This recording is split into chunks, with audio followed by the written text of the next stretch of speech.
राज्याच्या मंत्रिमंडळासंदर्भात आता एक मोठी बातमी पाहूयात। कारण मुख्यमंत्री देवेंद्र फडणवीसांनी मंत्रिमंडळाला थेट दम दिलाय। मस्ती कराल तर घरी जाल असा इशाराच मुख्यमंत्री फडणवीसांनी दिल्याचं कृषी मंत्री माणिकराव कोकाटेंनी सांगितलंय। मंत्र्यांचे वैयक्तिक सचिव आणि ओएसडी सुद्धा फडणवीस ठरवतात असं कोकाटेंनी म्हटलंय।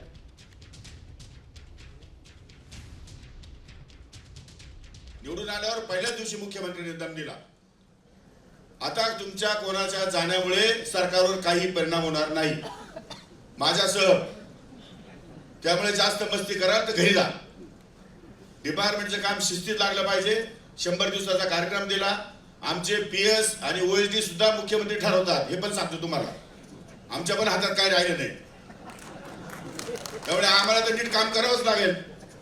पण आपणही नीट काम करा म्हणजे सांगड जर आपली या ठिकाणी चांगली बसली सरकारची।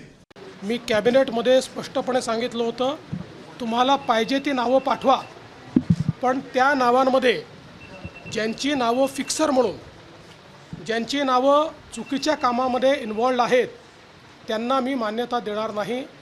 आत्तापर्यंत माझ्याकडे 125च्या जवळपास नावं आली, त्यातली 109 नावं मी क्लिअर केलेली आहेत। उर्वरित नावं मी क्लिअर केली नाहीत, कारण कुठल्या ना कुठला आरोप त्यांच्यावर आहे, कुठली ना कुठली चौकशी चाललेली आहे किंवा मंत्रालयामध्ये त्यांच्याबद्दल परसेप्शन हे फिक्सरचं आहे।